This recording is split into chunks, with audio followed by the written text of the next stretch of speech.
dans le parcours de l'entrepreneuriat, de son idée de projet jusqu'à sa concrétisation, jusqu'à la facilitation à différents accès, à de l'accès à des financements éventuellement, parce qu'à un moment il en faut, à de la certification. Il y a des structures que vous connaissez, comme Zena, Exotic Fruit, que l'on a pu par exemple accompagner. Qu'est-ce qu'ils font? Ils font de la confiture. À l'époque, ils n'avaient pas de certification FRA. Qu'est-ce que c'est la certification FRA? C'est l'autorisation de vendre des produits qui vont se manger. Si on ne l'a pas, on ne peut pas vendre en théorie dans les marchés, dans les supermarchés. Lorsque on les accompagnait pour aller à l'extérieur, c'est un GIE au départ, Zena Phili qui fait, mais lorsqu'on les accompagnait pour pouvoir aller à l'extérieur, ils se sont rendus compte que il faut aussi être certifié ISO. Parce que c'est ces certifications ISO qui vont permettre d'exporter, par exemple, en Espagne, ou bien en Union européenne, ou bien au Canada. Ce n'est pas de l'argent, mais c'est des techniques. Quelles sont les procédures?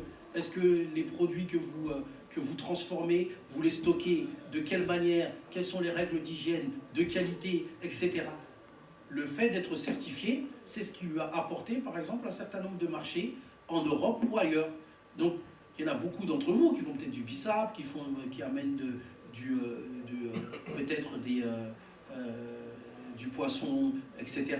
Est-ce que le passage au formel va vous permettre d'y arriver? Comment est-ce qu'on fait? Parce que vous êtes positionné ici, il y a peut-être d'autres communautés qui vendent des produits sénégalais. Qu'est-ce qui fait que vous allez pouvoir, par exemple, profiter de votre lien privilégié avec le Sénégal pour pouvoir faire un certain nombre de choses? Qu'est-ce qui fait que vos expertises, ce que vous connaissez ici, vous allez peut-être pouvoir le rapporter au Sénégal et mettre en œuvre votre activité?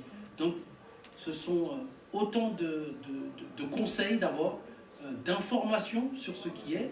Il y en a qui ont quitté le Sénégal depuis 10, 15, 20 ans.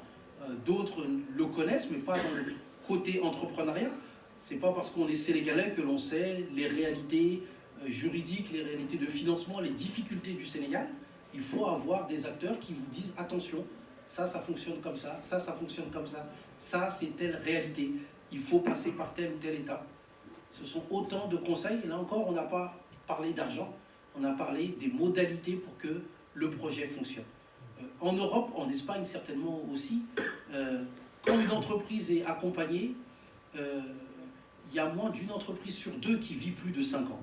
La plupart des entreprises, presque 80%, au bout d'une ou 2 années, elles disparaissent. Ce sont des entreprises espagnoles, faites par des Espagnols, créées par des Espagnols, avec les accompagnements qui sont des accompagnements importants de l'Espagne ou des collectivités territoriales. Alors imaginez la difficulté qui est de créer son entreprise ailleurs.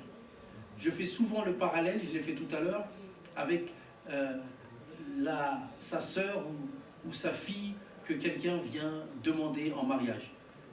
Si vous ne le connaissez pas, cette personne, si vous ne savez pas quelle est son éthique, si vous ne savez pas ce qu'il a fait, si vous ne connaissez pas ses proches, pourquoi est-ce que vous lui donneriez votre sœur ou votre fille à marier?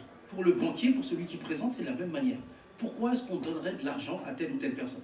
Parce qu'on est sénégalais? Parce que non, il n'y a pas de raison. Est-ce qu'on connaît votre parcours? Est-ce qu'on connaît votre compétence? Est-ce qu'on connaît votre sérieux?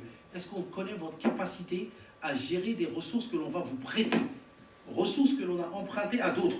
Parce qu'il y en a qui ont mis leur argent en banque. Pourquoi est-ce qu'on le donnerait à Massamba plutôt qu'à Matema? Parce qu'il est en mesure de construire un dossier, il est en mesure de construire une démarche, il est en mesure de se former sur des choses nécessaires pour que l'on ait confiance dans le dossier qu'il va présenter.